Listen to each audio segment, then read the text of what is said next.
안녕하세요. 책 읽는 오로라입니다. 오늘 준비한 작품은 정연희 작가님의 단편소설 어둠의 한숨입니다. 이 작품은 정연희 작가님의 소설집인 땅끝의 달에 실려있는 작품 중 하나로 펴낸 곳은 개미입니다. 작가님에 대한 자세한 소개는 아래 더보기와 이전 영상인 치앙마이를 참고해주세요. 그럼 지금 바로 이야기 속으로 들어가 보겠습니다. 편안한 시간 보내세요. 어둠의 한숨, 정연희. 내 거리는 늘 흐린 날처럼 뿌옇다. 먼지와 소음이 끊이지 않아 아예 맑은 날이 있었던 일이 없던 동네 같았다. 명색이 고속버스 터미널 승차권을 파는 가게가 있는 곳이어서 서울로 들고 나는 사람들이 북적거리는 편이었지만 내 거리 풍경 따라 승객 행색도 그저 그랬다. 초하루 엿새 장이 서는 곳이어서 초하루 6숫자의 날이면 골목골목마다 장꾼들이 들이차 좌판을 벌리기도 하고 줄줄이 천막을 치고 더욱 왁자지껄 소란을 떨어 숫제 옛날 시골 잔칫집 형국에다 파장이 될 무렵이면 장꾼들끼리 한 장 걸치는 술자리가 장꾼들의 하루의 잔치자리다. 널어놓았던 물건을 거두면서 덜어는 하루벌이가 나쁘지 않아 그런대로 주머니가 불룩해지기도 했지만 영 손속이 붙지 않아 그날 장이 으스스한 장꾼은 옆자리 장꾼이 건네는 소주 한 잔에 양미리구이가 자식보다 반가워 까짓것 나도 한 잔 냄새. 그렇게 술자리가 이어지며 하루가 저물어간다. 심권사의 세탁소는 그 내거리 큰 길 한가운데여서 사시장철이 소란 속 살림이다. 어느 중소기업 계장 자리에서 그럭저럭 제 앞가림을 하던 작은 아들이 회사가 문을 닫는 바람에 일자리를 잃고 허둥거려 엄마 세탁소에서 일을 배워두라고 끌어들인 것이 벌써 이태. 아들은 아버지가 세상을 떠난 뒤 엄마가 세탁소를 시작할 때부터 툴툴거렸다. 왜 하필 세탁소예요? 남의 빨래나 하면서 늙어가실래요? 마침 세탁소 할 만큼 마땅한 자리가 났으니 시작해보는 거다. 남의 빨래라니. 남의 옷 빨아주면서 때 묻은 내 삶의 때라도 함께 씻겨지기를 바라면서 하는 일이다. 아이고 어머니, 그 예수 얘기 좀 그만하시지요. 그런데 세탁이면 세탁이지 왜 남의 헌옷을 고쳐주는 일은 또 뭔데요? 리폼이라니 궁상맞게. 신권사는 처녀 때부터 바느질 솜씨가 남달라 세탁소 한 옆에 수선 재봉틀까지 갖추었다. 이제 환갑진갑 지난 60대 할머니가 된 신권사는 인생사 신안고난 태어나 철들면서 살았던 지난 날을 돌이켜보면 그야말로 우리의 연수가 70이요 강건하면 80이라도 그 연수의 자랑은 수고와 슬픔 뿐이요 신속히 가니 우리가 날아가나이다. 유대민족의 지도자였던 모세의 기도가 날로 새로워지는 나이가 되었다.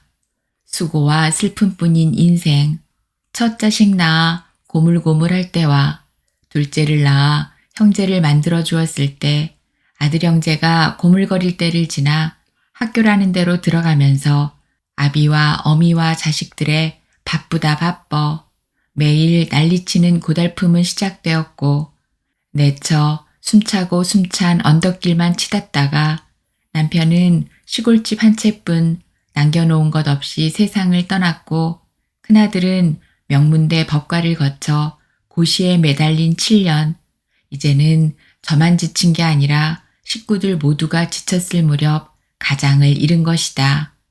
작은 아들이 세탁물 다리미질을 하면서 계속 툴툴거렸다. 엄마의 리폼인지 뭔지 때문에 먼지가 얼마나 많이 나는지 알아요? 그러잖아도 이놈의 거리는 먼지 소굴인데 남의 헌옷 뜯어고치는 일 지겹지도 않냐고요. 옷 솔기를 뜯을 때마다 헌옷에서 뜯어내는 실 보무라지에다 엄마의 재봉틀에서 쏟아지는 먼지는 또 어떻고요. 정말이지 세탁소만도 징그러운데 엄마의 리폼 때문에 환장하겠다고요. 어머니는 대꾸를 포기했다. 남의 헌옷 맡아서 고치는 심정, 혹여 이 일을 정성껏 하는 동안에 내가 저질렀던 허물을 덜어낼 수 있을런지. 돌연사, 지진.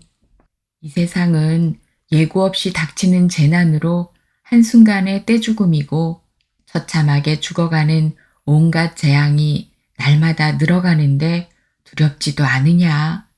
지구가 온통 살생으로 뒤덮이고 있는데 바늘 한 땀, 실 한 오리만큼이라도 덜어낼 수 있을런지.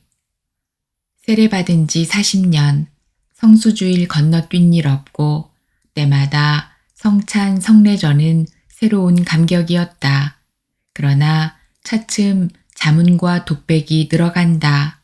무한 권능이신 하나님, 지혜와 권능의 근원이신 예수, 인류의 태반이 믿는다는 신, 그런 분이 지구 곳곳에서 터지는 화산 폭발에다 대책 없이 무너지는 지진과 해일, 한순간에 수십만 명이 휩쓸려 떼죽음 당하는 현장, 기근과 목마름으로 뼈만 남아 죽어가는 아프리카의 아이들, 선과 악, 불문곡직 닥치는 재난. 하나님은 사랑하시라는데 저렇게 영문 모르고 죽어가는 떼죽음을 그분은 어떤 눈으로 바라보고 계실까? 기독교 국가라는 미국에서는 학교나 공공장소에서 무작위로 터지는 총기 난사, 순식간에 수십 명이 목숨을 잃고 있지만 대책이 없다. 매 주일 예배에서는 영원, 불멸, 부활, 천국에 대한 설교를 듣지만 점점 아득하기만 하다. 불멸을 꿈꾸는 문명세계가 인간의 포부와 업적을 자랑하고 있지만 그저 어지럽기만 하다. 아들이 다림질하면서 켜놓은 TV에서는 종류를 다 외울 수도 없는 암을 열거하면서 보험을 들라고 아우성. 보장, 보장, 보험으로 보장을 받으라고 아우성이다. 보장, 보장, 원스톱 슈퍼 암보험. 하루 살면서 마시고 먹고 입는 것에 400여 가지의 화학물질을 뒤집어 쓰는 이 현상은 재난의 막바지에 이르렀거늘 보장을 무슨 보장, 홈쇼핑 종사자의 목쉰 소리에 심권사는 진저리를 쳤다. 무엇으로? 누가 보장을? 나는 그저 헌옷을 뜯어 먼지라도 마시면서 그만큼의 용서라도 바라보고 있는 것뿐. 재봉틀을 굴리다가 잠깐 눈을 들면 먼지 뿌연 거리 한옆에서 전기 통닭구이가 빙글빙글 돌아간다. 발가벗겨진 닭이 종일 매달려 돌아가는 전기 통닭구이. 2마리에 10,000원을 외쳐도 구매자가 보이지 않는다. 전 세계의 닭 소비량이 한 해 700억 마리가 넘는다는데 이 거리의 통닭은 그저 그렇다. 그 통닭구이 바로 위로 중국 태후 왕실 마사지 간판이 요란하고 통닭구이 옆으로 뻥튀기 장수가 쌀튀김 자루를 산처럼 쌓아놓고 우두커니 앉아있지만 그 또한 뻥튀기를 사는 사람이 보이지 않는다. 그 옆으로 손수레에 양말을 산처럼 쌓아놓고 서성거리는 양말 장수가 있는데 갈비 숯불구이집에서 번들거리는 입술에다 이쑤시개를 물고 드나드는 사람들은 많지만 양말을 눈여겨보는 사람은 없었다. 땅, 땅, 땅. 부동산 가게에서 총 쏘듯 내건 간판. 온갖 영양제 광고로 뒤바란 약국, 약국. 2층 집 당구장에서는 알락달락 공들이 이리 부딪히고 저리 부딪히는 게임이 종일 이어져도 양말 장수는 손수레에 이따금 기대어 하품을 할 뿐. 저들이 종일 걸려 버는 돈은 얼마가 될까? 그 돈으로 저녁거리는 되겠는지. 먼지 자욱한 거리가 그네의 가슴으로 무거운 안개가 되어 스며들었다. 근래 우울증 자살자로 인한 사회 경제적 부담이 연간 10조가 넘는다는 신문 기사가 떠오르자 전신이 떨렸다. 어서 오세요. 손자 3-7일 지났으니 아이 엄마도 일어났겠죠? 베트남 며느리를 본 마을 안악이 아들의 세탁물을 찾으러 왔을 때 활짝 반색하는 신권사의 인사를 받자 안악은 재봉틀 옆 의자에 주저앉아 사설이 시작된다. 아이고, 시집살이는 내가 시작됐네요. 아들 출근시키랴, 손자 기저귀 갈고 배내옷 빨아대랴, 저그 할아버지 새때 밥상 차리랴. 그래도 근수어머니 아들 장가 못 들여 애탄 개탄하실 때를 생각해서 조금 참으세요. 이제 손자가 벙쉿벙쉿 웃고 벌벌 기어다닐 때가 되면 하루 세끼 밥 안 먹고도 배가 부르실 테니.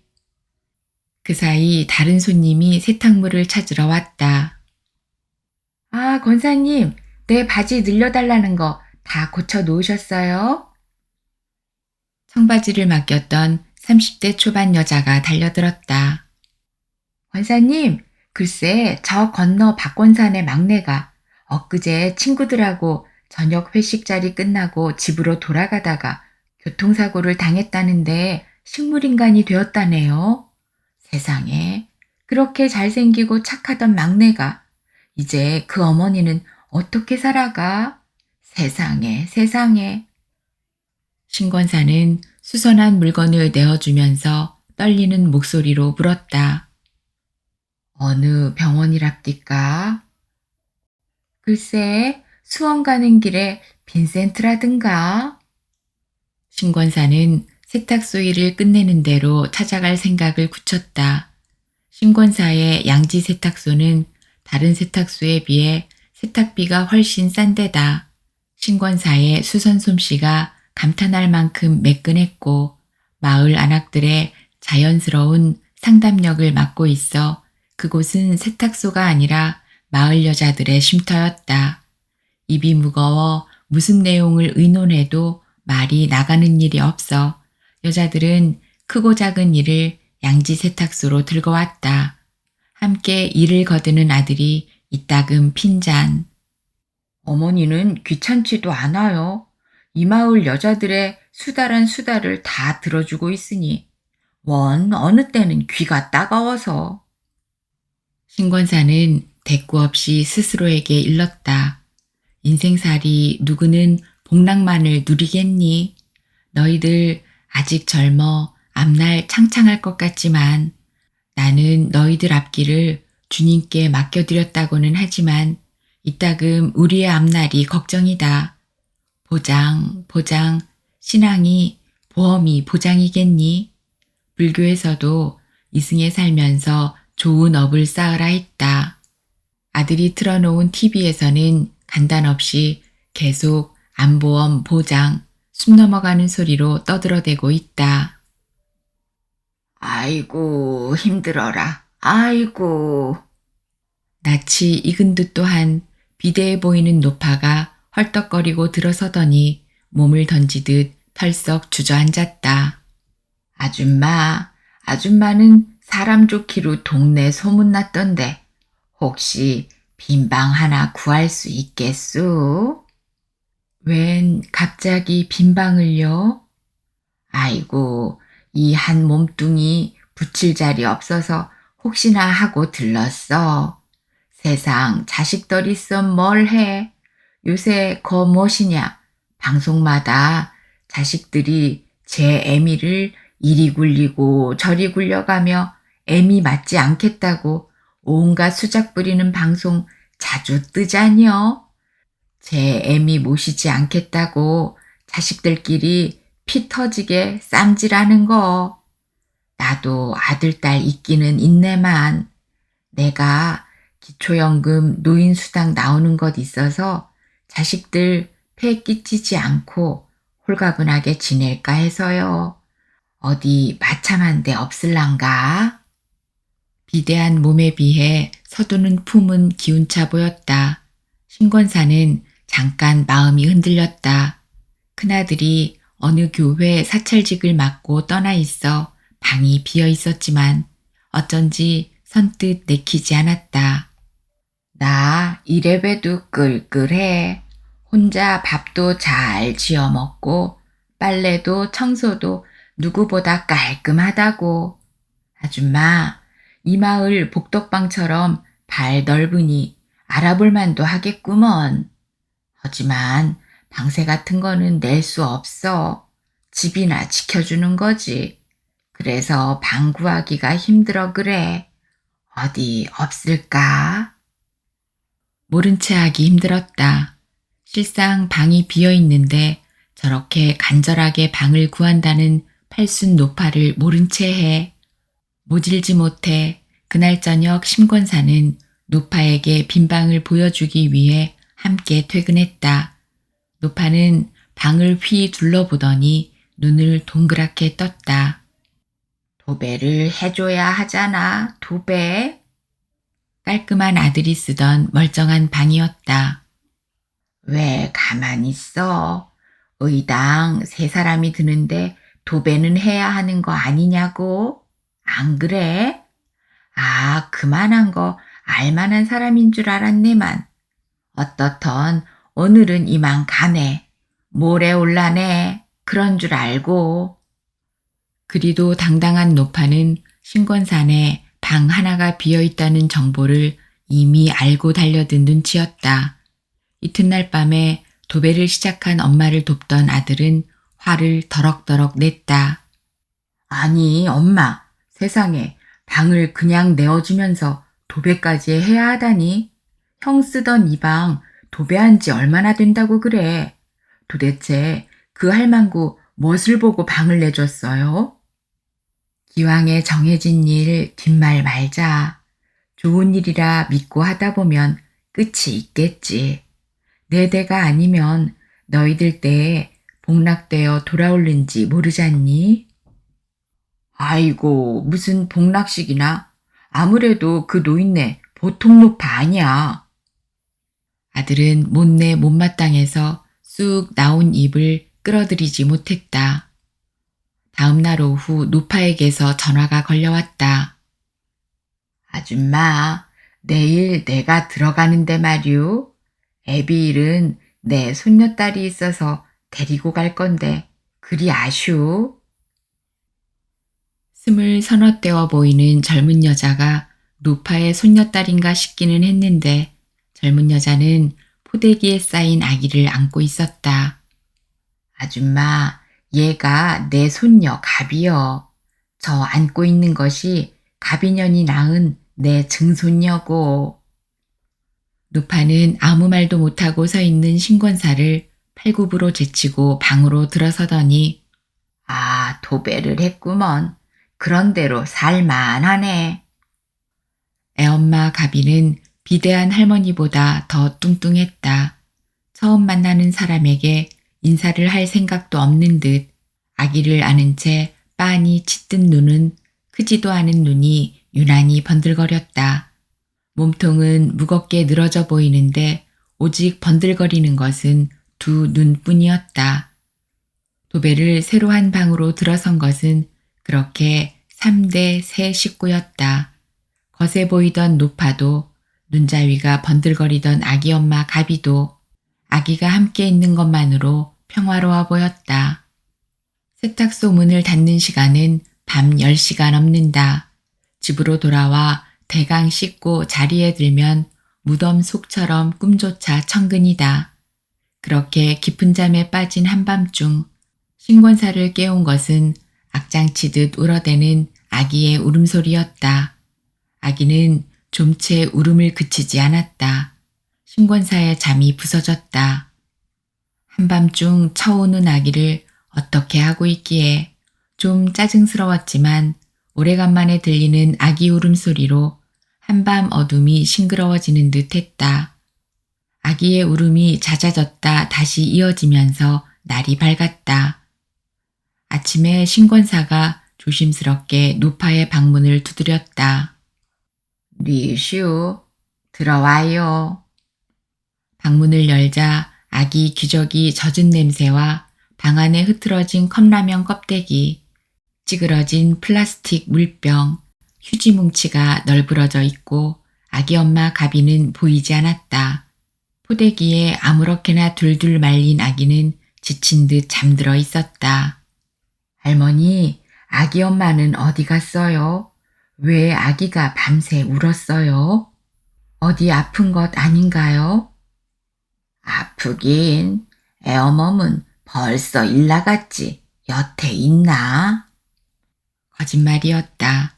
가비는 아기를 할머니에게 던져두고 어젯밤에 나갔을 것. 방안 풍경이 말했다. 할머니, 아기 태어난 지 얼마나 되었어요? 이제 100일 지났어. 지 애미 닮아 어찌나 영악한지 어미 젖대면서 우유를 먹이는데 여간 밝혀야지. 아기 이름이 그리고 아기 아빠가 애아범? 그거 말도 마슈. 그리고 아이 이름은 무슨? 아이 이름 알아서 못하게. 묻는 말에 덜컥덜컥 들이대는 노파의 대답은 모두가 수상했다. 우유가 떨어졌어요. 그래서 그렇게 울었어요. 신권사는 그 길로 서둘러 마트에 들러 분유와 기저귀를 샀다. 그날 밤에도 아기 엄마는 보이지 않았고 아기는 어젯밤 못지않게 울어댔다. 아기 우는 소리에 잠을 깬 신권사가 노파를 찾아갔다. 아기가 버둥거리고 우는데도 노파는 세상천지 모르고 널브러져 코를 골았다. 신권사는 포대기에 둘둘 말린 아기를 안았다. 신권사 품에 안기자 아기는 신기하게 울음을 그쳤다. 울음을 그친 아기를 들여다보던 신권사의 가슴이 울컥했다. 울음 그치고 품 안에 든 아기가 맑은 눈으로 낯익히듯 신권사를 올려다 보았다. 울었던 아기 같지 않게 눈이 맑았다. 그는 품 안의 아기를 더욱 꼭 여몄다. 사막 같던 영혼에 한 줄기 빛이 스며들듯 가슴이 따뜻해졌다. 방으로 돌아온 신권사는 펑 젖은 아기의 기저귀를 갈았다. 시원한지 아기가 버둥거린다. 문득 기저귀 양쪽으로 드러난 허벅지와 아기의 오동통한 발이 세상에서 처음 만난 보석처럼 신비스러웠다. 너무 신기하고 어여뻐 숨을 들이켜가며 아기의 발가락을 만지작거렸다. 보드랍고 말랑거리는 아기의 발가락 5개를 만지면서 신권사의 심장이 다름박질하는 것처럼 두근거렸다. 첫 아들 그리고 둘째 아들을 낳아 젖먹이고 기를 때도 아기의 손가락 발가락이 이렇게 신묘하게 어여쁘다는 것을 몰랐다. 사람이 낳은 아기가 이렇게 신비스럽다니. 신권사의 눈앞에서 잠든 아기의 얼굴은 세상에서 처음 만나는 신비였다. 그는 자신의 침대에서 아기를 품었다. 꿈 같았다. 향긋한 전내는 생명 향기였다. 세상 살다가 이런 일도 있구나. 만단 시름이 저 세상이었다. 아기를 품은 그에게서 모든 근심과 시름이 지워졌다. 신권사는 아기를 품고 숨을 깊이 들이쉬었다. 영혼이 향기에 취했다. 홍곤하게 잠든 아기는 꿈속으로 찾아온 천사였다. 반듯한 이마에 콧날이 오똑 입술이 야무진 아기였다. 아기는 언제 울었더냐 싶게 새근새근 잠들었다. 네가 누구니? 어떻게 나를 찾아왔니? 어느 별나라에서 찾아왔니? 노파는 아기를 찾지 않았다. 방 밖으로 들락거리면서도 아기에 대한 안부는커녕 신권사에게 눈도 주지 않았다. 숫째 처음부터 아기라는 존재가 있었더냐 싶게 혼자 펄럭거리고 드나들었다. 신권사는 그러는 노파에게 아기를 맡겨서는 안 될 것 같아 집안 살림만 하고 있는 올케에게 아기를 맡기고 가게로 나갔다. 신권사의 매일은 아기의 젖향기로 새로운 세상이 열렸다. 가게를 닫고 아기를 찾으러 올케에게 가면 올케가 투덜거렸다. 아니 형님, 정말 이 아이를 어떻게 할 심산이세요? 그랬어도 아기의 증조 할머니도 아이 어미도 아이를 찾지 않았다. 아기 엄마 가비가 나타난 것은 한 이래가 지난 뒤였다. 아기를 찾으려나 했더니 안채에는 눈도 주지 않고 무슨 일인지 할머니를 후 달궈 외출 준비를 시킨 뒤 끌고 나갔다. 이상한 사람들도 있네. 무슨 이런 사람들이. 오후에 세탁물을 찾으러 온 마을 안악이 분하다는 듯 떠들어댔다. 신권사한테 아이를 맡긴 것들 있잖아요. 그 아기 엄마라는 것이 할머니를 끌고 간 곳이 면사무소던데 손녀딸이라는 것이 할머니 기초수급 연금을 찾아가지고 채듯이 달아납디다. 아니 어쩌자고 그런 것들을 집에다 들였어요. 어쩌려고? 동네가 들썩거리기 시작했지만 별이는 기저귀를 갈아주고 우유를 물려주는 신권사를 향해 방싯방싯 웃었다. 베넷짓이 아니고 사람 알아보는 미소였다. 별이의 미소로 신권사의 세상이 환해졌다. 아기의 웃는 얼굴은 생명빛이었다. 증조할머니가 아른 체를 하거나 말거나 제 어미가 들여다보거나 말거나 이제는 무슨 뜻이 있어 이 생명이 자기 품에 안겼거니 신비스럽기만 했다. 아니, 어머니가 이 아이를 키울 생각이에요? 아들 형제가 달려들어 펄펄 뛰었다. 글쎄다.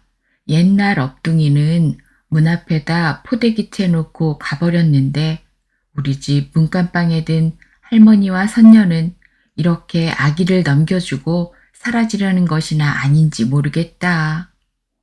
네, 그럴 줄 알았다고요. 그 할망구 처음 찾아왔을 때 고약해 보이더라니. 엄마 소문 듣고 아이를 떠안기려고 작심하고 찾아온 건데 엄마가 잘도 속았지. 아이고 속 터져. 작은 아들이 가슴을 쳤고 큰아들은 눈을 부릅떴다. 지금 어머니 나이로 세탁소 일이며 오밤중까지 허리가 꼬이도록 재봉틀 앞에 앉아 헌옷 고치느라고 밤을 패는데 누구의 씨인지도 모르는 더구나 노파며 아이 엄이라는 것들이 순 불안당 같은 짓만 하고 있는데 어쩌시려고요 어머니. 정신 차리세요 제발. 알았다. 너무 서둘러 흥분하지 말자. 형편 따라 처리하자꾸나. 아들 형제는 합세해 소리쳤다. 엄마의 형편이라는 것 우리는 따라가지 못해요. 그래도 세탁소 일을 끝내고 별이를 찾으러 올케를 찾아가는 발걸음은 어둠 속을 날아가는 날개였다. 아이고 형님, 세상에 내 팔자에 웬 엎둥이 보게가 되었는지 애복에 수당이나 두둑하게 주세요. 그렇게 별이를 받아안고 돌아오는 밤이면 아기는 신권사에게 그윽한 한 세상이었다. 소문은 교회에까지 흘러들었다. 담임 목사가 심각한 표정으로 권사를 불러 앉혔다. 권사님 잘 들으세요. 목사가 간섭한다고 여기지 마시고 잘 들으세요. 그 노파와 아이 엄마가 이름났더군요. 그 사람들이 덤터기를 씌운 겁니다. 권사님 현재 나이가 몇이세요? 때늦게 아이를 떠안으셔서 어떻게 하시려고요? 더 늦기 전에 아이를 돌려주시고 그들과 관계를 끊으세요. 더 복잡한 일 만드시지 마시고요. 아시겠어요? 신중하게 고려하십시오. 목사의 부연 설명은 더 이어졌지만 신권사는 이미 귀를 닫았다. 이미 별이의 젖향기와 젖은 기저귀는 신권사 자신의 삶의 향기였다. 아이고구 나 죽네. 아이고구 나 죽어. 노파의 신음은 신음이 아니라 괴성이었다. 잠결에 놀라 깬 심권사가 달려가 보니 피둥피둥한 노파의 몸뚱이가 대굴대굴 굴고 있었다. 아이고, 내 배가 찢어지네. 내 배가 찢어져. 얼른 119 좀 부르라고, 얼른. 새벽 2시였다. 보호자 되십니까? 119가 묻는데 아니라고 할 수 없었다. 따라가셔야지요. 신권사는 깊은 잠에 빠져 있는 올케를 깨워 별이를 안겨주고 119를 따라 나섰다. 노파는 119 침상에 누워서도 허리를 꼬부리고 소리쳐댔다. 젊은 직원이 할머니의 오른손 검지에다 산소 포화도를 끼워주고 혈압을 재고 앞가슴을 헤치고 심전도를 측정하는 동안에도 할머니는 계속 악을 써댔다. 배가 아파 죽겠다는데 손가락에 끼워주는 이건 다 뭐하는 게요? 늦밤 응급실은 갑자기 119로 실려오는 응급환자로 부산스럽다. 간호사들이 빠른 동작으로 할머니의 검지에 다시 산소 포화도를 끼우자 또 소리쳐댔다. 아니, 배가 칼로 찌르듯 아프다는데 이게 뭐하는 게요? 환자의 체내 산소를 측정하기 위한 기본적인 처치를 노파는 계속 악을 써가며 간호사를 들볶았다. 혈압, 심전도, 뇨 검사를 마치자 젊은 의사가 나타났다. 이 어르신 충수염입니다. 아침 10시에 수술 잡혔어요. 특별한 줄 아십시오. 그렇게 빨리 수술 잡히는 일 드물거든요. 노인 옆에서 밤을 밝힐 수 없어 신권사는 가비에게 전화를 걸었다. 얼마 만에 가비는 젊고 팅팅한 30대 초반의 남자와 함께 나타났고 할머니의 딸이라는 60대 여자도 나타나 할머니 침상을 에워쌌다. 무슨 이야기인지 자기네들끼리 왈가왈부 떠들던 중 신권사가 떠나려 하자 그들은 일제히 눈을 동그랗게 뜨고 대들었다. 아니, 할머니를 모셔온 사람이 그냥 가면 어떻게 해요? 신권사가 놀란 눈으로 그들을 바라보자 가비를 따라온 사내가 입을 열었다. 우리 모두 아침에 출근할 사람들이거든요. 기왕에 모시고 오셨으니 아침까지 돌봐드리는 게 도리 아닌가요? 내일 아침에 각자 일터하고 협의한 뒤에 교대하러 올 테니까. 신권사가 눈 똑바로 뜨고 물었다. 댁은 뉘신데요? 사내가 신권사의 서슬에 멈칫하자 가비가 가로막았다. 알 거 없고요. 암튼 아침에 우리가 올 때까지 여기 지키세요. 숫제 명령이다. 그러자 앓는 소리로 웅크리고 있던 할머니가 고개를 들어 젊은 사내를 향해 입을 열었다. 아범아, 행복이는 이 양반이 잘 데리고 있으니 걱정 말고 바쁜데 어여 가봐, 어여. 아범? 아범이라고? 그러면 아기가 저 사내와 가비 사이에 태어난 아기? 신권사가 무어라 말을 할 겨를도 없이 그들은 혹여 붙잡히기라도 하면 낭패라는 듯 달아나듯 몰려나갔다. 신권사는 꼼짝없이 붙잡혔다. 달아나듯 떠난 저들이 다음에는 무슨 억하심사를 드러낼는지, 무슨 주사를 놓았는지 할머니가 통증 없이 구시렁거리고 있어 신권사가 물었다. 할머니, 아까 그 젊은이더러 아범이라 하셨는데 혹시 가비 신랑이에요? 혹시 아이 아범이에요? 누가 그래? 누가 그래? 가비 신랑이라니. 아이 아범이라니. 당차녀. 당치도 않다고. 함부로 말마. 노파는 험상궂은 얼굴로 당장 잡아 뜯을 듯이 길길이 뛰었다. 천장에 LED 전구를 수십 개 켜놓아 눈이 아릴 만큼 밝은 공간에서 노파의 표정은 험상궂은 탈바가지였다. 아무래도 이상해. 가비를 따라다니던 그 사내가 아무래도 가비의 짝이지 싶었다. 그런데 이 노파는 왜 저리 길길이 뛰는 것일까? 알 수 없는 일. 수술 시작 전 아침 10시 전에 오겠다 했으니 저희들도 사람이라면 설마 그때까지는 달려오겠지. 하지만 담당 간호사가 수술 동의서를 들고 찾아온 10시 가까운 시간에도 그들 중 누구 하나 나타나지 않았다. 신권사는 보호자가 곧 올 것이라고 했지만 기다리던 수술팀은 얼마 후 의사까지 나타나 굳은 표정으로 더는 기다릴 수 없다고, 이러면 수술을 뒤로 미룰 수밖에 없다고 잘라 말했다. 수술 예정 시간에서 이미 5분이 지났다. 죄인이 되어 동의서에 날이 나는 신권사의 손이 떨렸다. 노파의 딸이며 가비가 왜 그렇게 서둘러 달아나듯 떠났는지 어렴풋 알만했다. 그들이 나타난 것은 수술이 끝나 노파가 회복실로 옮긴 뒤였다. 수술 끝났어요? 잘 끝났냐고요? 노파의 딸과 가비가 달려들면서 고용인에게 따지듯 물었다. 신권사는 대답 않고 서둘러 그 자리를 떠났다. 설마 따라 나와 잡아채기까지 하겠는가?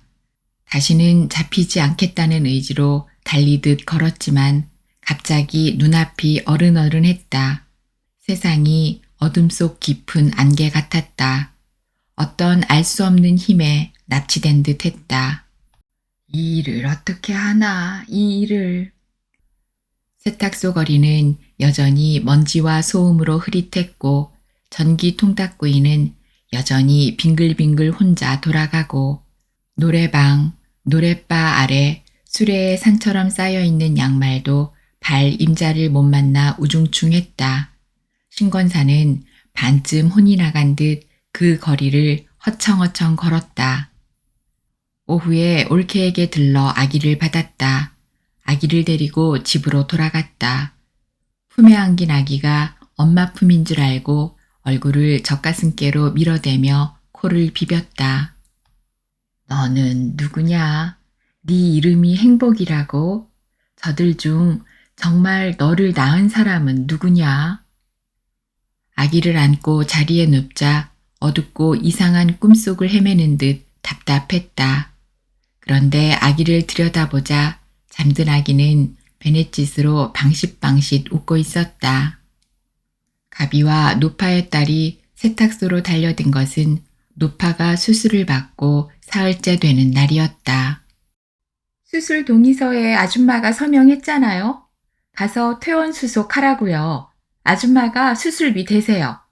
우리는요, 어머니이고 할머니지만 저 양반 오래 살기 바라지 않거든요.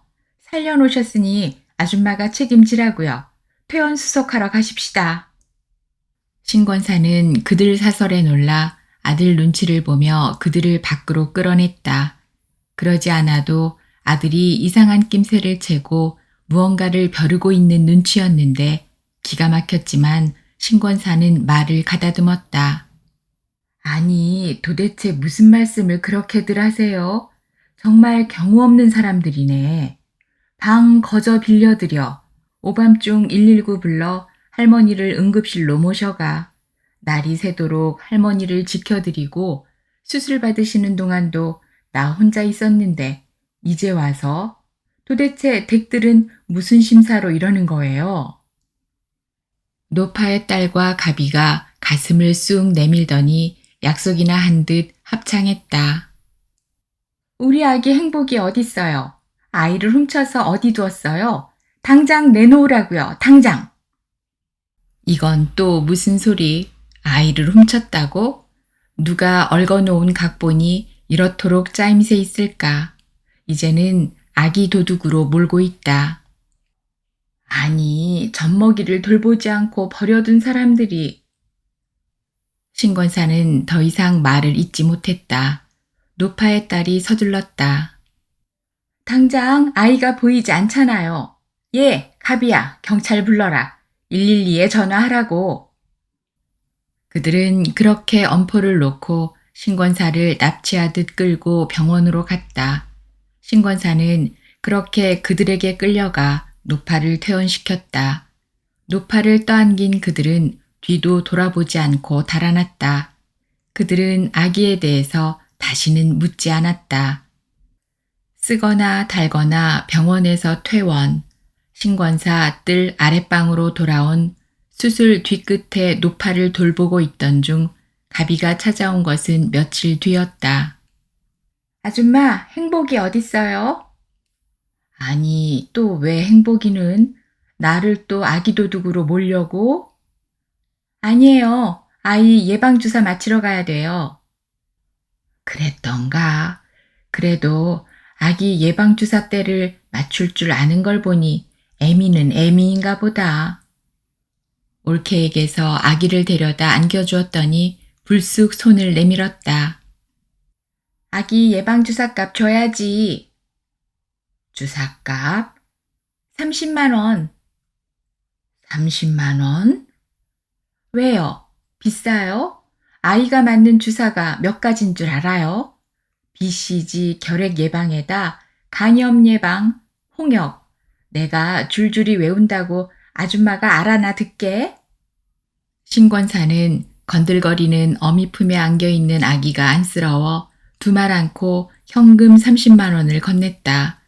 주사를 맞춰가지고 아기를 데려온 가비는 남의 자식 돌봐주느라고 큰일이나 한 듯 제세. 한 달 뒤에 또 가야 하는데 그때도 주사값 30만 원 준비하라고요. 큰 소리를 쳤다. 그 몇 주 후 가비는 다시 나타나 아기에게 주사 맞힐 날이라면서 아기와 함께 30만 원을 채갔다. 가비는 아기를 돌려주면서 으름장을 놓았다. 아줌마, 행복이 꼼꼼하게 돌봐야 해요.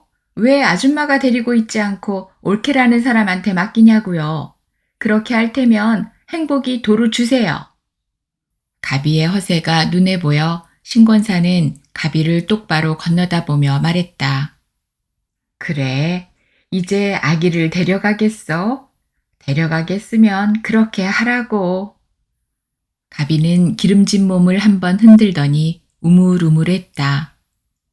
뭐 꼭 그러자는 건 아니고 하여튼 애를 남에게 맡기지 말라는 거지.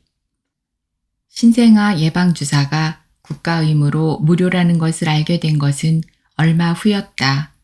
백일의 예방, 폐렴 예방, 파상풍 예방, 소아마비 예방 등 출생 4주, 출생 2개월에서 4개월 후, 6개월, 12 내지 18개월 맞추어 카드가 있었다. 저들에게 아기는 상품이었다. 신권사는 저들이 아기를 결코 데려가지 않고 두고두고 주가를 올려가며 돈을 빼가리라는 것을 알았다.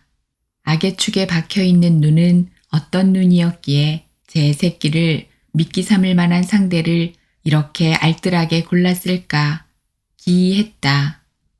신권사는 세탁소 옆집에 방을 얻어 아기방을 꾸렸다.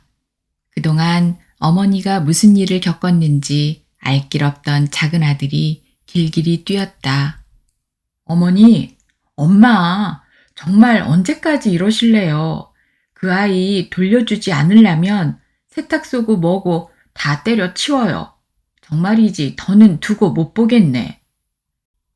삼지 사면이 걸림돌이었다. 가비라는 어미에게는 상품이 되고 아기는 그나마 안전한 손에 안겨졌는데 사방이 칼날이다. 신권사는 낮에 잠깐 올케에게 들러 아기를 품에 안았다. 모든 사람들이 그렇게 난리를 쳐야 할 만큼 너는 나하고 함께 있어서는 안 될 생명이더냐. 홍곤하게 자던 별이가 신권사의 내심을 듣기나 한 듯 눈을 떴다. 그리고 눈과 눈이 마주치자 방싯 웃었다. 세상에 다시 없는 꽃이었다. 가슴이 뜨겁게 떨렸다. 그 미소는 무슨 일이 있어도 기이한 통로를 거쳐 맡겨진 이 작은 생명을 지켜야 한다는 답이었다. 그래, 그래. 네가 몹스 라비와 어미에게서 태어났어도 그들에게 너를 맡기실 수 없으신 하나님께서 너를 나에게 맡겨주셨구나. 이렇게 만고의 태평한 미소를 타고난 너를 그분께서 나에게 맡겨주셨구나. 심권사는 하던 일을 멈추고 세탁물 배달 간다는 핑계로 차를 몰고 나섰다. 그리고 한 20리 떨어져 있는 A시 백화점으로 갔다. 평생 들릴 일 없었던 백화점. 신생아 용품 있는 곳을 찾아갔다. 어머나, 어머나, 앙증맞고 어여뻐라. 알락달락 아기 옷, 양말, 신발, 그리고 아기의 천국놀이 같은 모빌이 빙빙 돌아가고 장난감 종류가 동화나라를 갑자기 만난 듯 어질어질했다. 별이가 얼마만큼 크면 저런 것을 가지고 놀 수 있을까? 황홀경에 빠진 신권사는 머뭇거림 없이 아기 옷과 양말, 신발을 골랐다. 분홍색, 하늘색 골고루 골랐다. 그리고 장난감을 둘러보았다. 동화의 나라 천국이었다. 갑자기 안겨진 별이 덕으로 난생 처음으로 들어선 동화의 나라였다. 그러다 문득 그 모든 눈부신 것들이 갑자기 낯설었다. 눈이 아프도록 현란한 색깔의 장난감들이 모두 플라스틱이었다. 플라스틱 장난감, 플라스틱으로 만들어진 아기들 젖병에 환경 호르몬이 있다는 신문 기사가 떠올랐다. 코팅제로 쓰이는 비스페놀 A가 내분비 장애물질 영향으로 성조숙증을 유발한다는 기사였다. 플라스틱 가공을 빠르고 쉽게 하는 프탈레이트가 대표적이라 했다.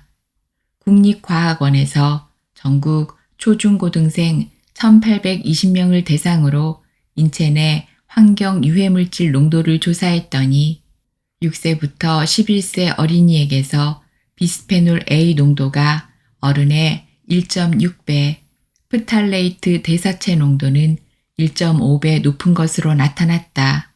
초등학교 2, 3학년 여자아이의 가슴이 부풀어 오르고 월경이 시작된다는 뉴스를 엊그제 들었다. 어미들이 유방이 늘어지는 것을 방지한다고 아기들에게 모유를 먹이지 않고 우유를 먹이면서 아기들이 만나는 것은 일체가 플라스틱 제품들이다. 세계적인 낙농국 네덜란드에서는 특별히 위험한 질병이 있는 산모가 아니면 신생아에게 우유를 먹이는 일이 없다는 유명한 이야기가 있다. 하늘은 산모의 초유에 아기에게 필수인 저항력 등 온갖 생명유지 필수의 영양제를 갖추어 주었는데 언제부터 우리나라 산모들이 젖을 싸매고 아기에게 우유 젖꼭지를 물려주었는지. 신권사는 장난감 판매대 앞에서 어지럼증을 일으키고 주저앉았다. 점원이 달려들었다. 고객님, 왜 그러세요? 어디 편찮으세요? 혹시 손자나 손녀에게 무슨 일이 있으신 거예요? 신권사는 가까스로 수습하고 일어났다. 아니, 잠깐 어지러웠는데 괜찮아요. 이제 괜찮아요. 미안해요. 그러면서 20대의 젊고 싱싱한 점원을 바라보았다. 아, 저 젊고 싱싱한 몸에도 성장 촉진제가 넘실거리겠지. 좀 더 편하고 좀 더 편리한 편리에 매달려 살아가는 현대인이라는 우리는 모두 성장 촉진제를 꾸역꾸역 먹고 자란 소, 닭, 어류를 매일 먹고 있으니. 그런데다 우리나라는 인구가 줄어들어 고민하고 있으면서도 아직 해외 입양의 길을 터놓은 채라니. 몇 년 전 벨기에 리에주 대학에서 한국 유아 입양아의 성조숙증 유병률이 벨기에 어린이에 비해 자그마치 80배나 높다는 논문이 발표된 일이 있었다. 신권사는 진저리를 치면서 아기 장난감 판매대 앞을 떠났다. 모빌을 내가 만들어주자.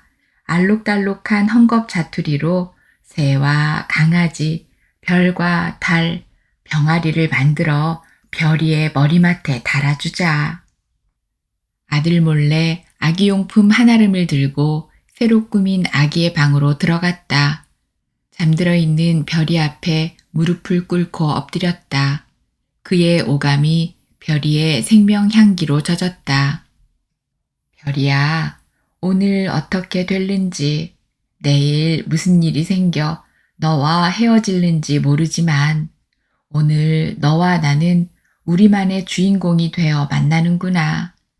별이야, 네 애미가 이름을 왜 행복이라 지었는지 몰라도 너는 정말 행복한 아기로구나. 뚝배기 아니었다.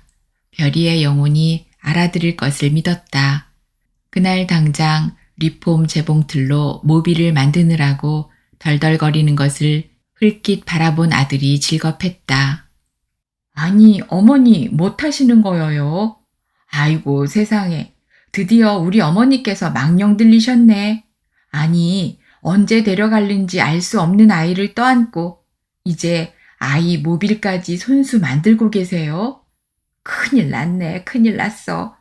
어머니, 친손녀 태어났을 때는 나 몰라라 하시더니 이럴 수가, 이럴 수가. 아이고, 정말 이게 무슨 재앙인지 원.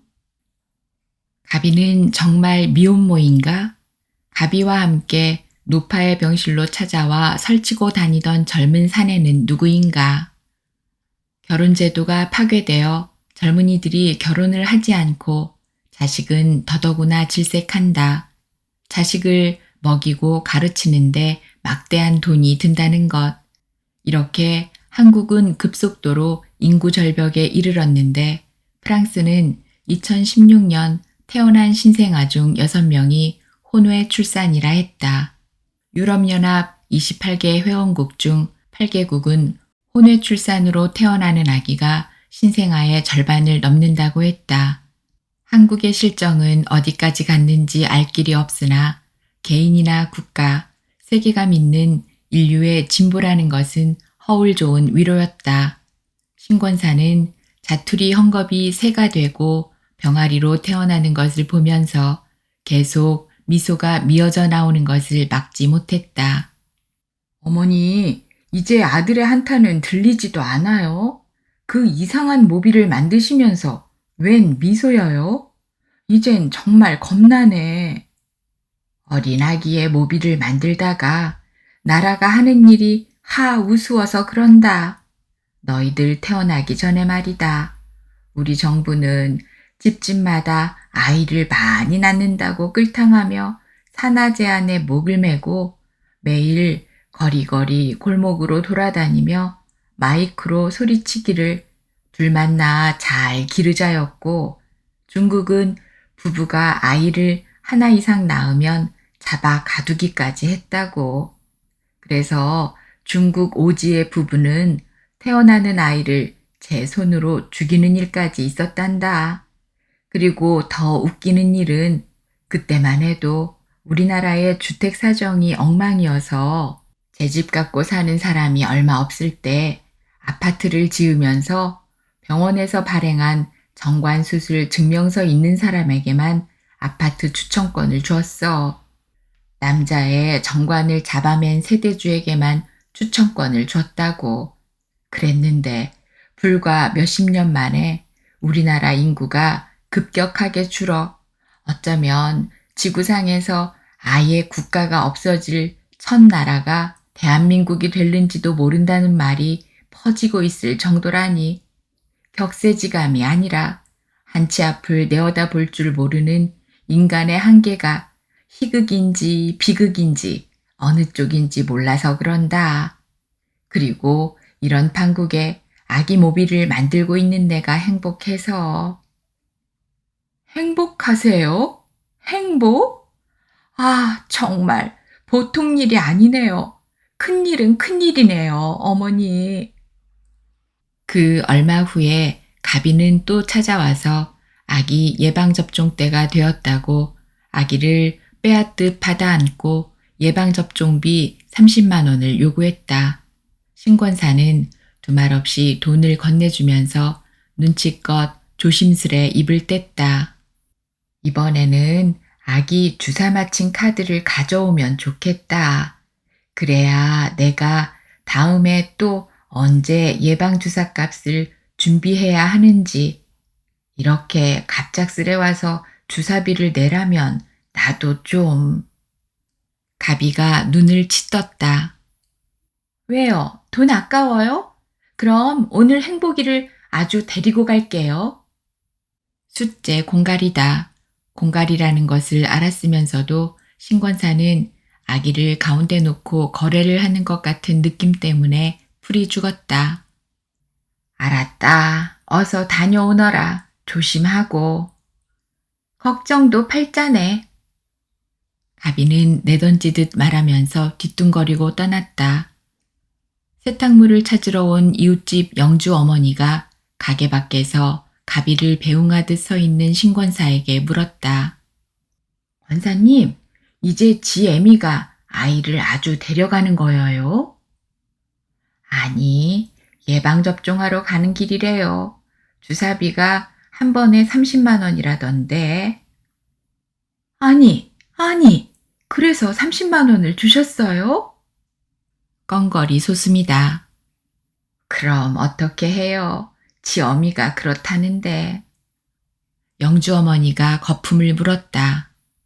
아이고, 권사님, 아무리 세상 캄캄한 분이라도 이럴 수가. 전현이 도둑년이네. 애새끼 하나 내질러 놓고 장사하고 있네. 아기 예방접종은 나라가 거저해준다고요. 거저라고요. 무슨 30만 원씩이나? 세상에 저런 도둑년을 그냥 둬요? 당장 경찰 부릅시다. 신권사는 가게 안에서 다림질하고 있는 아들이 들었을까봐 영주 어머니를 뒷골목으로 끌고 갔다. 돈 문제가 아니라 우선 아들이 두려웠다. 경찰은 무슨 경찰. 내가 무식해서 생긴 일인데. 권사님, 사람이 너무 어질고 착하기만 한 것도 죄예요, 죄. 저것들이 권사님이 한없이 어질고 선량하다는 걸 알고 저렇게 인두겁쓰고 얼마든 권사님을 속여먹고 있잖아요.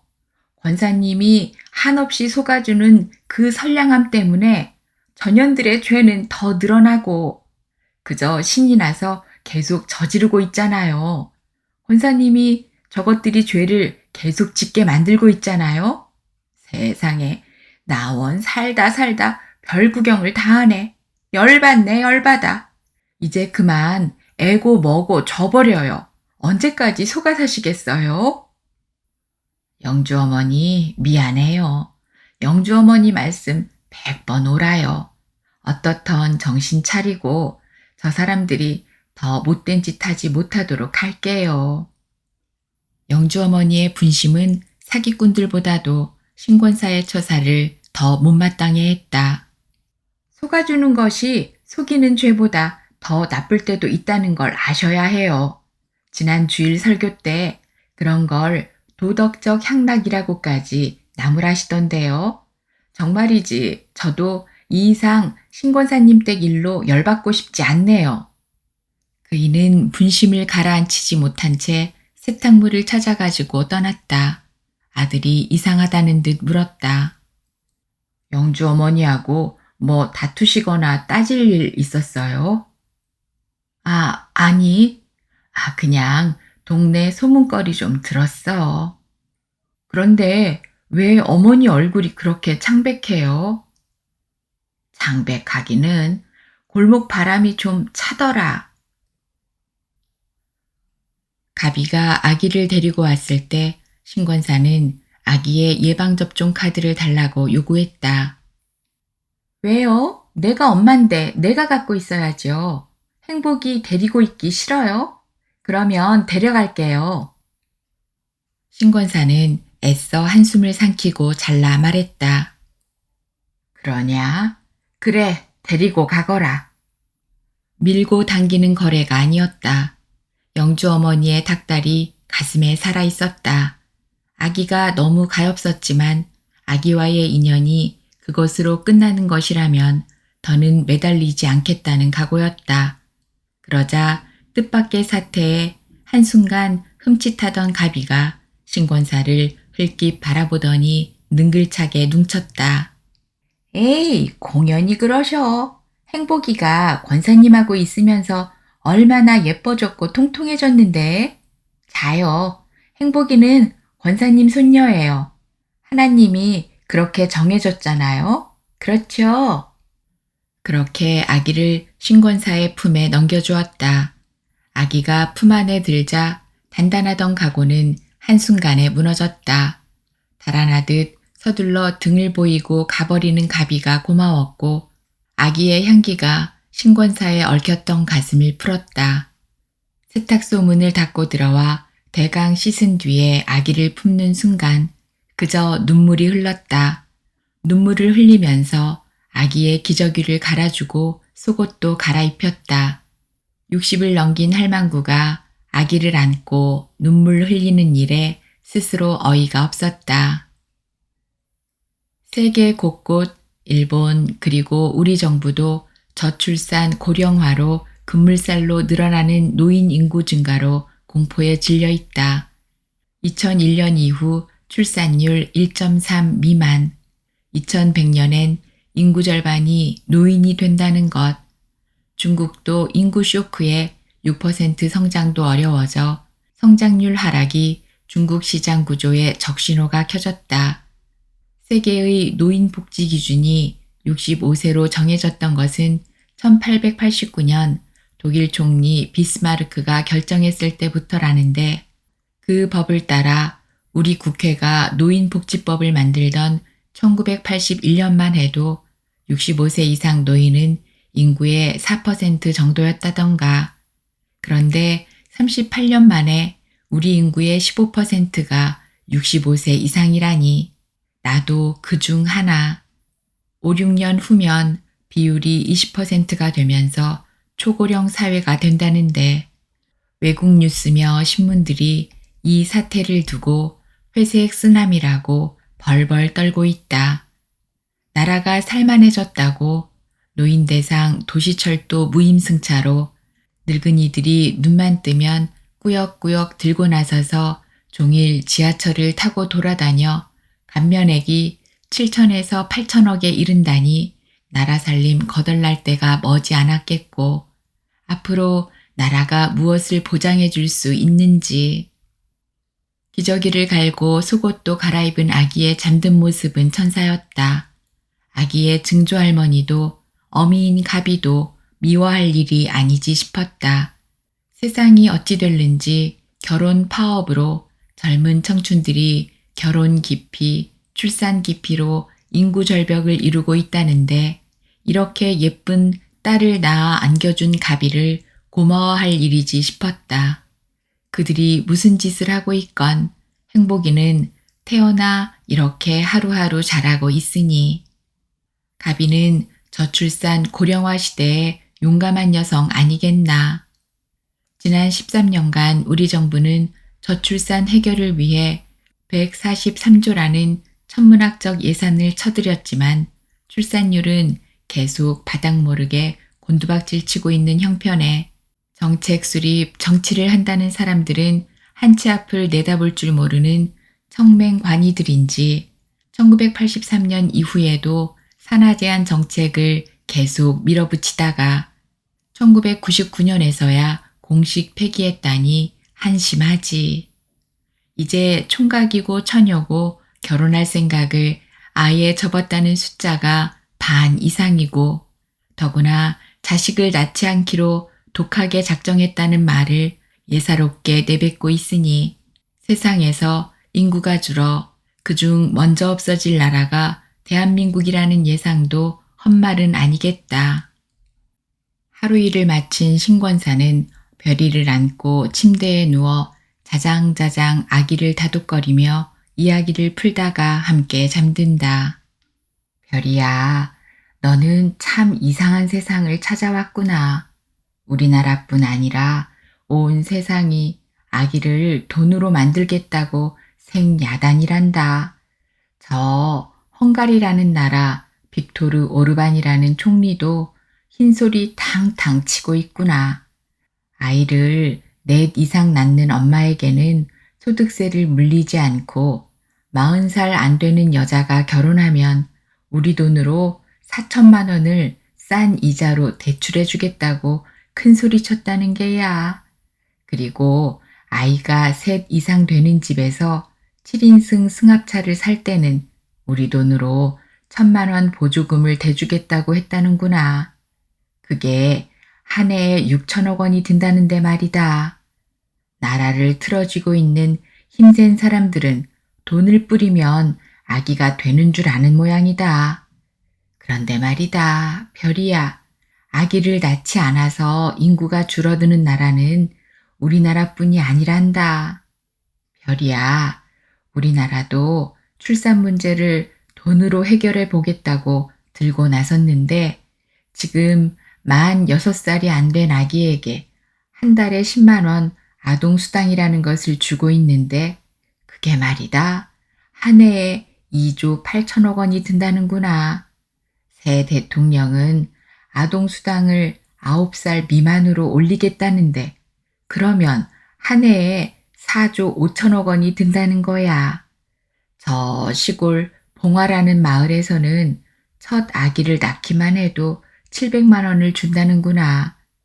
이렇게 가정 양육수당, 아동수당, 지자체 출산 장려금을 골고루 주는데도 소용이 없어졌어. 우리가 그 돈을 받자고 아이를 낳지는 않겠어. 젊은 사람들이 약속한 듯 그렇게 들이대고 있단다.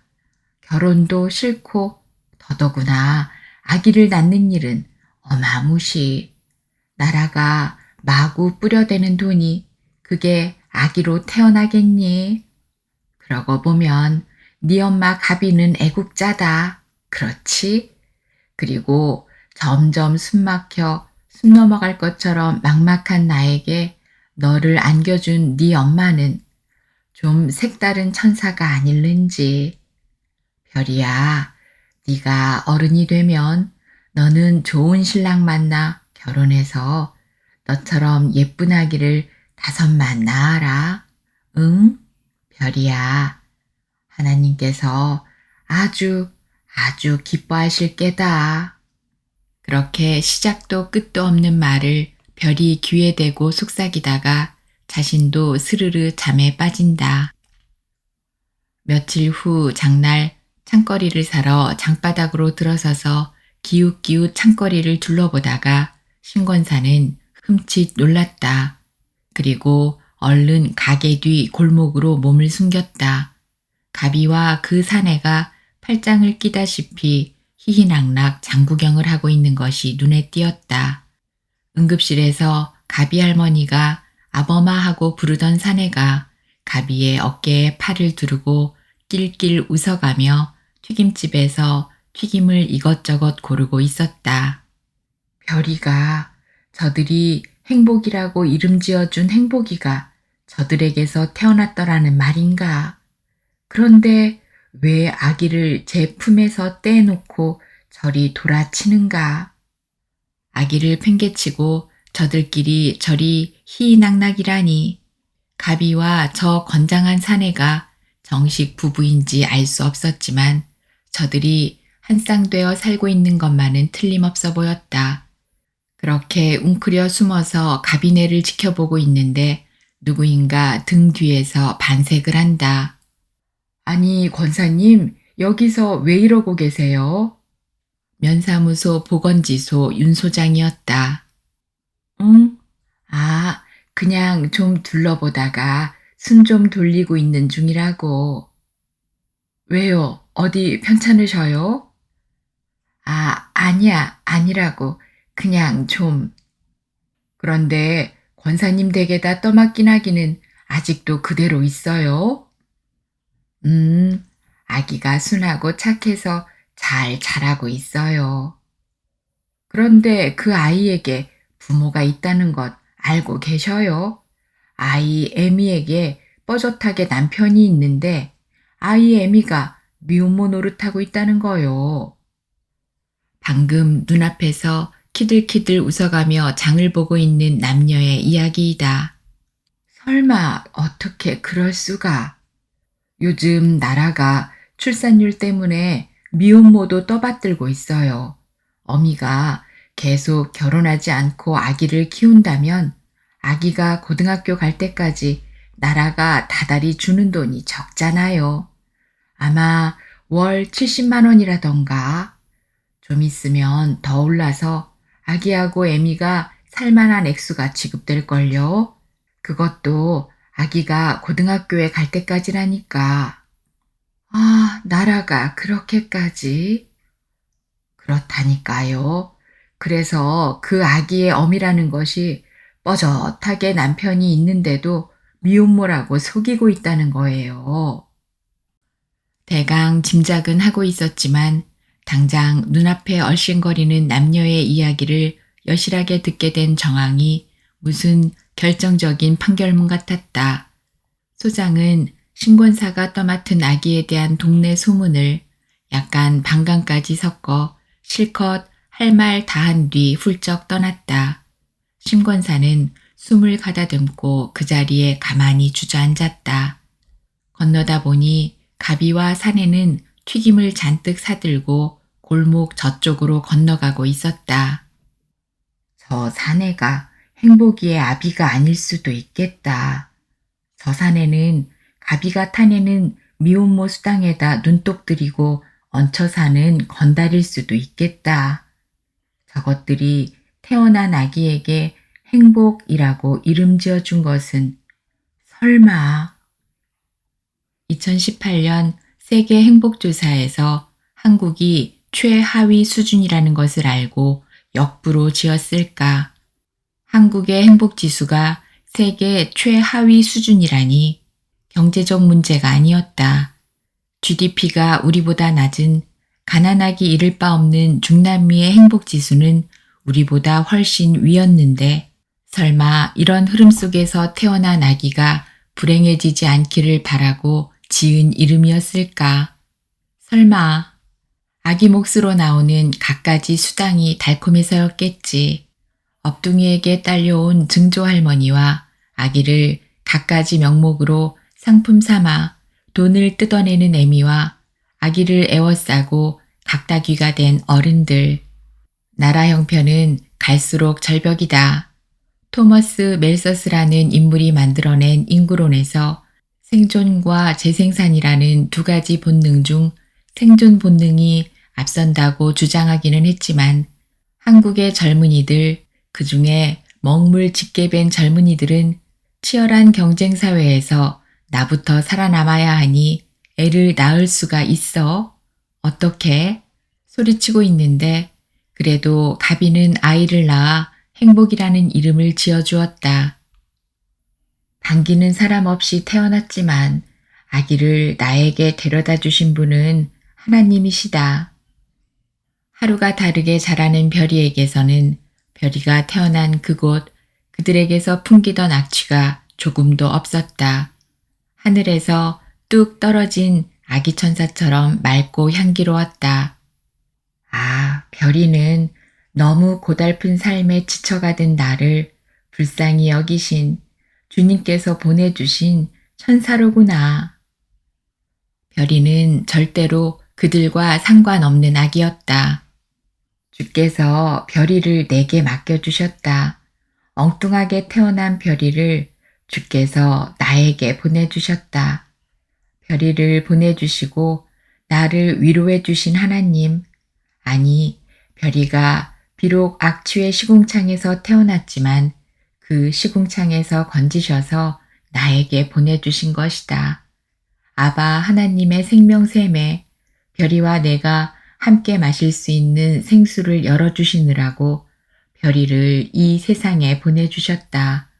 별이와 내가 그렇게 생명샘을 함께 마셔가며 이 땅에서 비밀한 사랑의 열매를 맺으라 하시는구나. 인구절벽에서 대한민국이라는 나라가 없어지는 한이 있어도 별이는 최후까지 남겨져 지구의 아담을 만나고 하와라는 어미가 되어 생명을 이어가는 생명의 어미가 될 것이다. 그렇지, 별이야. 신권사는 멀리서 히덕거리는 가비와 사내를 건너다 보며 다짐했다. 그래, 너희들은 돈만 따먹어라. 너희에게는 돈이 행복이더냐. 별이가 고등학교를 졸업할 때까지 너희들은 돈만 챙겨라. 하늘이 별이가 너희들이 허우적거리는 시궁창의 더러움에 물들지 못하도록 내게 보내셨으니 내가 별이를 지켜주겠다.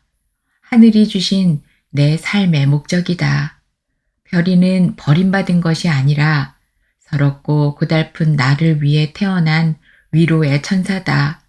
별이는 그렇게 이 무시무시한 세상에서 두려움 없이 자라면서 너희들이 알아볼 수 없을 정도의 아름다운 처녀가 될 것이다. 그렇게 심권사는 창거리 사려던 것도 접고 허청허청 걸었다. 그리고 큰 거리로 나서서 계속 씁쓸하게 빙글빙글 돌고 있는 통닭 2마리와 뻥튀기 1자루 그리고 양말 10켤레를 사들고 별이가 기다리고 있는 집으로 걸음을 재촉했다. 오늘 들으신 작품은 정연희 작가님의 단편소설 어둠의 한숨이었습니다. 함께 해주셔서 고맙습니다.